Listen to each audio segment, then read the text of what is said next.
One day in the future, the nation begins to experience a wave of sudden deaths among the population. Even perfectly healthy people working normally just a second ago suddenly die without any warning. Shin and his mother are on their way home. They're talking about what to have for dinner tonight, but out of nowhere, Shin's mother suddenly collapses and dies. In the years that follow, the number of sudden deaths skyrockets to over 100,000 people a year, despite rumors spreading in schools about the end of the world, or aliens about to arrive. Shin doesn't care much about any of that. Growing up without warmth at home, he always gives off a gloomy vibe, other than his childhood friend Kotori. He rarely talks to anyone. Kotori, beautiful and the daughter of a wealthy family, often becomes the target of boys' attention. One day after school, Kotori is harassed by a senior student. Shin immediately steps in to protect her. They always walk home together after school, and in her words, there's always a subtle hint of affection toward him. Shin eventually realizes that Kotori likes him too. So, he finally works up the courage to ask her out. Kotori happily agrees. Back at home, Shin finally sees his father Genji, a scientist who's always busy with research and hasn't been home in a long time. Genji works at the research institute owned by Kotori's father, Izumi. When Shin sees his dad about to leave right after coming back, he can't help but lose his temper. The next day, Shin and Kotori go out on their date, visiting lots of places. They watch a movie, go shopping, take photos, and eat desserts. After spending a wonderful day together, Shin decides to gather his courage and tell Kotori how he feels, but at the exact same time, in a completely different place, a boy named Jin who looks exactly like Shin stands alone in a desolate ruin. In the distance, an angry crowd roars. Then, under the command of Princess Kotoko, the ruler of the country, Jin's father is publicly beheaded. Meanwhile, as Shin is confessing to Kotori, Kotori receives a sudden phone call from her father. On the other end comes devastating news. Shin's father has suddenly died during work, with no warning at all.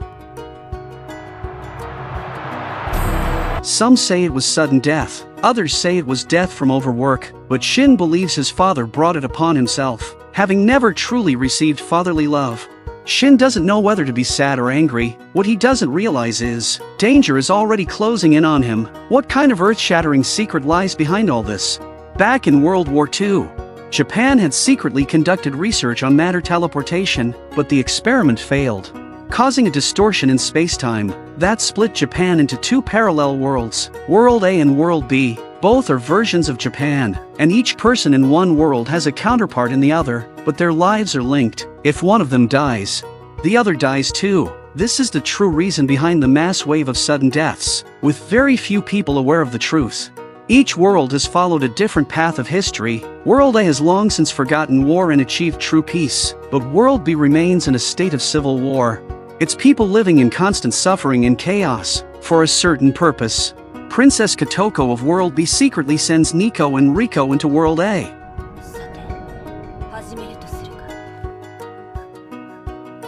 In the days following that, a series of murders start occurring in World A. At this moment, Jin, the boy who looks exactly like Shin, finds him, but before they have a chance to speak, they are suddenly attacked by Riko. Jin uses his humanoid weapon Riko to block the attack.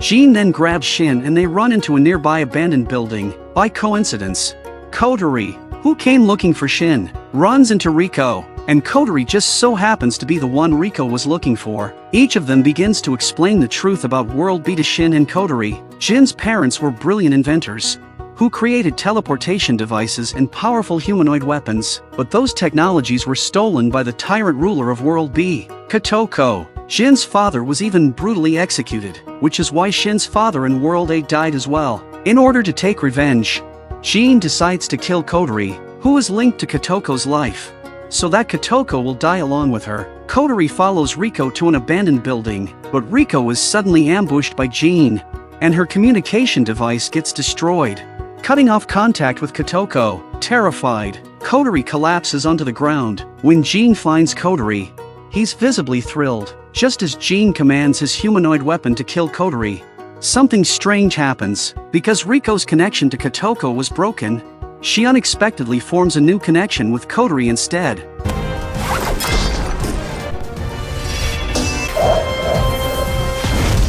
Riko immediately fends off Jin, but she doesn't take the opportunity to kill him, because Riko and Kotori have now developed a shared empathy.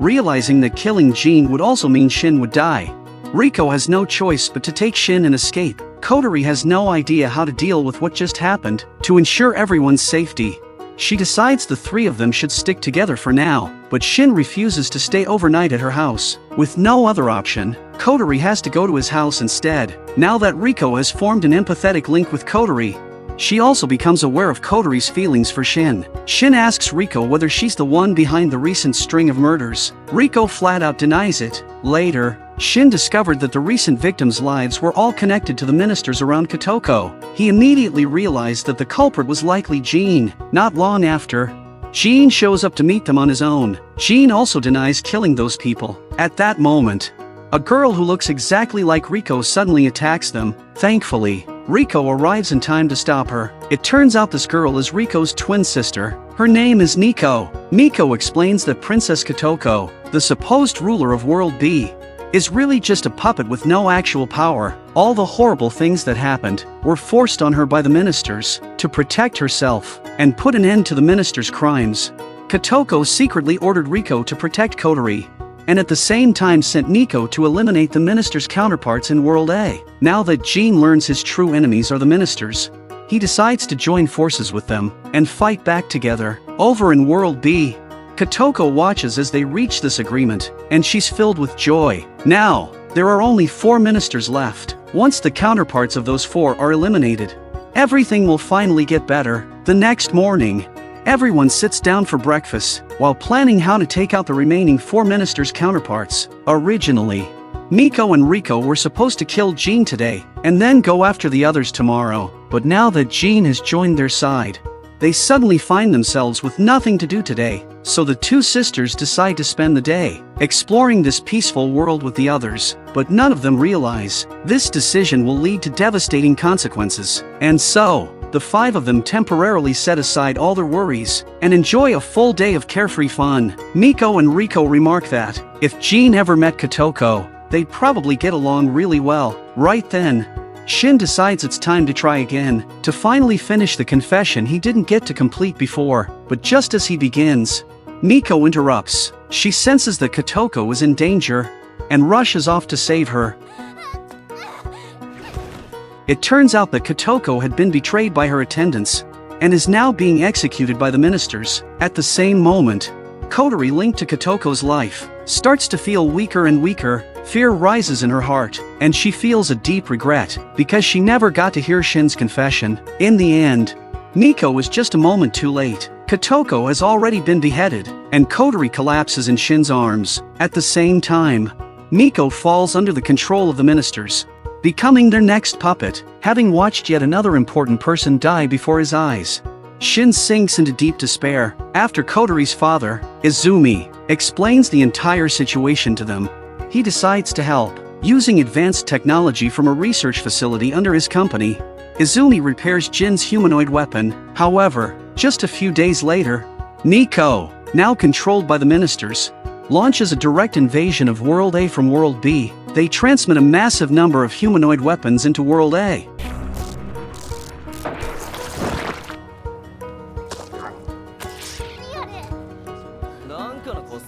Within just minutes, countless lives are lost in the busy city streets. Civilians are slaughtered without mercy. Even the army dispatched by the government is completely wiped out. At the same time, after identifying the top officials of World A's government, World B's forces track down and kill their connected counterparts. This results in the total collapse of World A's government. To stop this nightmare, Jin rushes to the battlefield with his newly upgraded humanoid weapon. Although the enhancements make it several times more powerful than before, the number of enemies is simply overwhelming.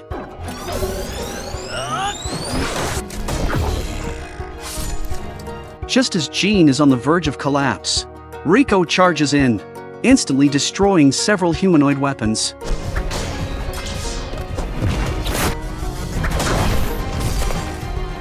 The crisis is temporarily averted, but the ordeal is far from over. Suddenly, a massive civilian death event occurs. It turns out that the ministers, in a bid to terrorize World A, ordered the new Princess Nico to bomb the residential zones of World B. In an instant, massive casualties are reported in both worlds. The ministers even capture the survivors to use as hostages. Kotori's father, Izumi, summons Shin and Jin, who possesses a teleportation device, and hands them a special gun. This gun can destroy the brain of a princess and her empathically linked partner, forcibly severing the connection between them, but the gun only holds a single bullet, so it must be used at the most critical moment. Izumi then takes Shin to a hidden room. There, Shin finds Kotori inside a large incubation chamber. It turns out that Izumi has been keeping Kotori's physical body alive by mechanical means. Izumi tells Shin, every father loves his child. Shin's father, Genji, had spent his life obsessively researching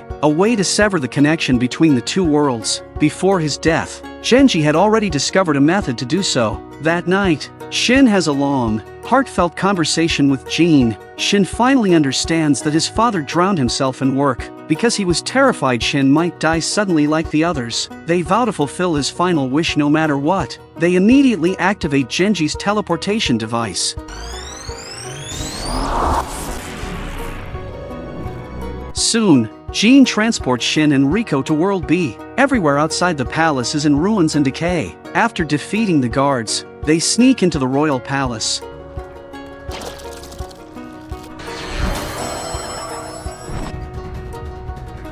Jin uses his humanoid weapon to draw away the soldiers, while Shin and Riko slip inside to find the new princess, Nico. In the grand hall, they find Nico dressed in royal attire. Riko realizes her sister has become nothing more than a puppet of the ministers. She draws her weapon and rushes toward her. Riko was forced into a tragic battle against her own sister, but now, Nico was connected to the ministers via empathy, making her incredibly powerful. Riko was quickly overwhelmed in the fight.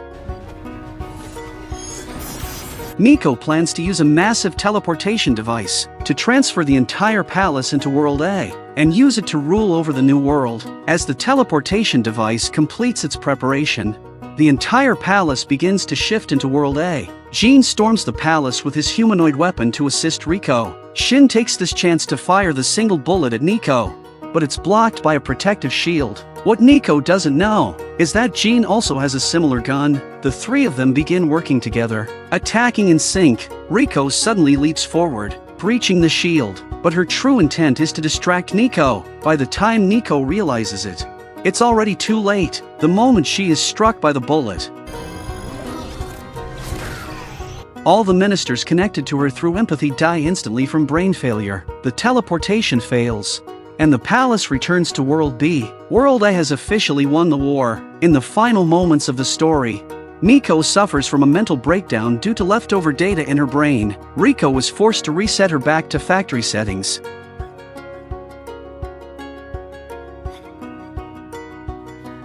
Shin uses the method his father left behind to permanently sever the connection between the two worlds. Before leaving, Jin says goodbye to Shin one last time, because they will never be able to meet again. From that day on, no more sudden death events occur in World A. Back in World B, Jin visits Kotoko's grave and lays down flowers, because Kotori had remained in the incubation chamber, sustained by machines. Once the connection to World B was cut, she miraculously comes back to life, and Shin, on his third attempt, finally succeeded in confessing his love to Kotori.